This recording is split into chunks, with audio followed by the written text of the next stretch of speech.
જય શ્રી હરિ. આપ સૌનું સ્વાગત છે આપની આ ચેનલ ધર્મતર્પિતમાં. આજે આપણે જાણીશું પુરુષોત્તમ માસ ઉદ્યાપન વિધિ, શું કરવું જોઈએ, ક્યારે કરવું અને કઈ રીતે આખા મહિનાનું વ્રત છોડવું. તો ચાલો જાણીએ આગળ. બોલો શ્રી પુરુષોત્તમ ભગવાનની જય. શ્રી કૃષ્ણાય વાસુદેવાય હરયે પરમાત્મને પ્રણતઃ ક્લેશનાશાય ગોવિંદાય નમો નમઃ. પુરુષોત્તમ માસ ઉદ્યાપન વિધિ માટે જેમણે પણ આખો મહિનો વ્રત કર્યું છે, એકટાણું કે ઉપવાસ કર્યા છે, પુરુષોત્તમ ભગવાનની પૂજા અર્ચના કરી છે કે ગોરમાની પૂજા કરી છે, એ લોકો આ પુરુષોત્તમ માસના ઉદ્યાપન માટે વિદ્વાન બ્રાહ્મણને બોલાવી એમના દ્વારા ઉદ્યાપન કરવાનો પ્રયત્ન કરવો.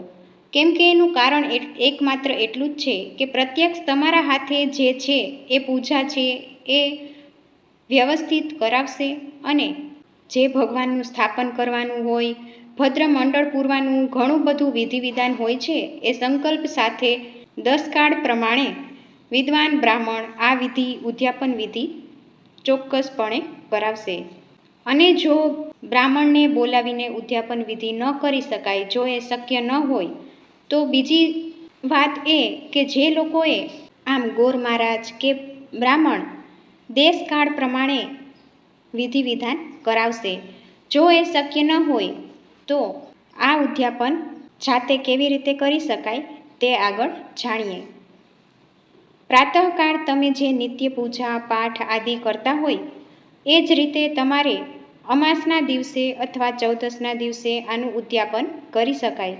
શાસ્ત્ર પ્રમાણે જોઈએ તો અધ્યાય નંબર 25માં શ્લોક નંબર 3માં લખ્યું છે કે જ્યારે ભગવાન પોતે દ્રઢનમાં જે છે એ વાલ્મીકી ઋષિને જ્યારે ઉદ્યાપન વિશે પ્રશ્ન પૂછે છે, ત્યારે વાલ્મીકીજી કહે છે અને નારાયણે પણ કહેલું છે કે કૃષ્ણ પક્ષે ચતુર્દશયામ નવમ્યામ પુરુષોત્તમે અષ્ટમ્યામ વાત કર્તવ્યમ ઉદ્યાપનમ ઉદીરતમ, એટલે કે વદ પક્ષની જે છે 8મ, 9મ અને 14, આમાંથી કોઈ પણ એક તિથિએ આ મહિનાનું ઉદ્યાપન કરવું જોઈએ.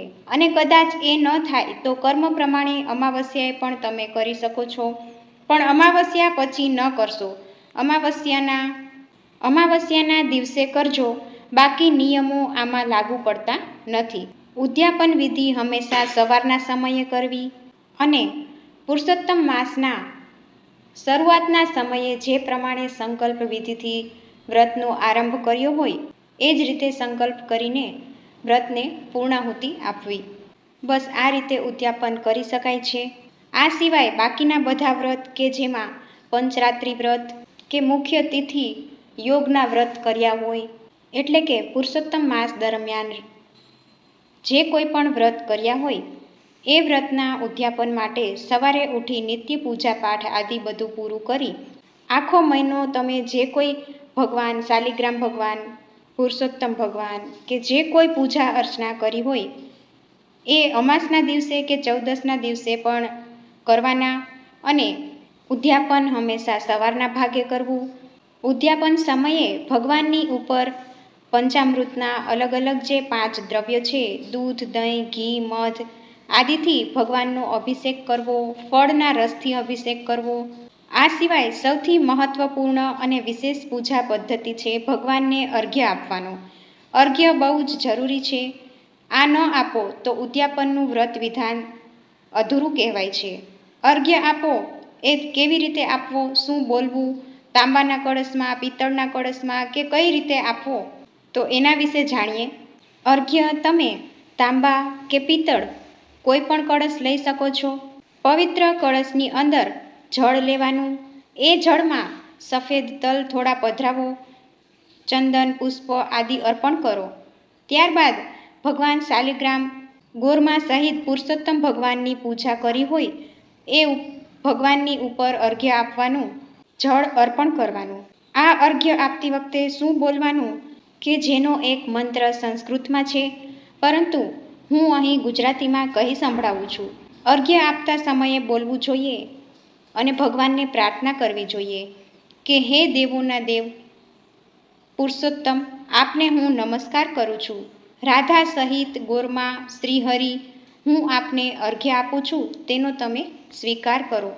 તમે નવા મેઘ જેવા, શ્યામ બે ભુજાઓવાળા, મુરલી ધારણ કરનારા અને પીળા પીતાંબર પહેરનારા શ્રી રાધા સહિત હું આપને નમસ્કાર કરું છું. બસ આવી રીતે અર્ઘ્ય આપવાનું. આ જળ ચડાવવાનું. પછી ભગવાનને શુદ્ધ જળથી નવડાવી સ્નાન કરાવી, ભગવાનને તમે નિત્ય શૃંગાર આદિ કરતા હોય એ ભગવાનને ચંદન કંકુના ચાંદલા કરી, પુષ્પ અર્પણ કરી, માળા પહેરાવી, તુલસીપત્ર અર્પણ કરી દેવાનું, ધૂપ દીપ નૈવેદ્ય કરવાનું. ત્યારબાદ પ્રસાદ અર્પણ કરવાનો.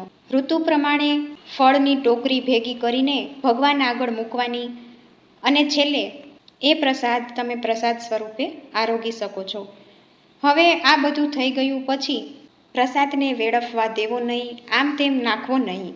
બસ આ હતી ઉદ્યાપન વિધિ. આટલું જાતે કર્યા પછી ભગવાનને ક્ષમા યાચના કરવી.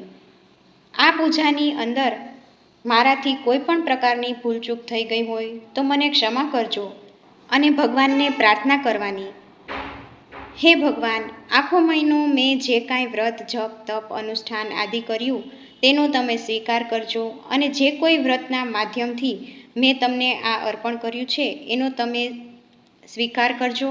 એટલે ઉદ્યાપન અને આખો મહિનો બંનેની પ્રાર્થના આવી જાય. જો તમે બ્રાહ્મણોને બોલાવ્યા છે તો બ્રાહ્મણ દેવતાને કે આચાર્યને ઘરે પૂજા માટે બોલાવ્યા હોય તો ભગવાનની પૂજા અર્ચના પૂર્ણ થયે શ્રીમદ્ ભાગવત મહાપુરાણ પુસ્તક દાનમાં આપવું જોઈએ. આ ગ્રંથ ખૂબ જ મહત્વપૂર્ણ ગ્રંથ છે કે જે સાક્ષાત ભગવાન શ્રી કૃષ્ણનું સ્વરૂપ છે.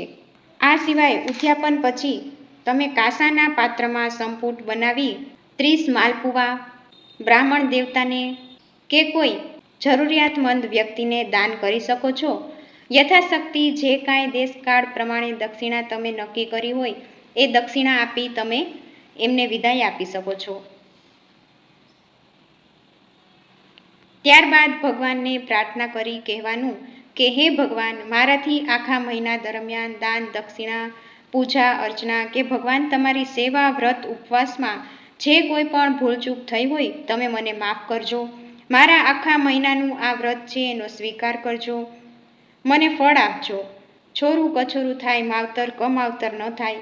આમ તમે ઉદ્યાપન કરી શકો છો અને વિધિ પ્રમાણે વ્રતને છોડી શકો છો. બોલો શ્રી પુરુષોત્તમ ભગવાનની જય.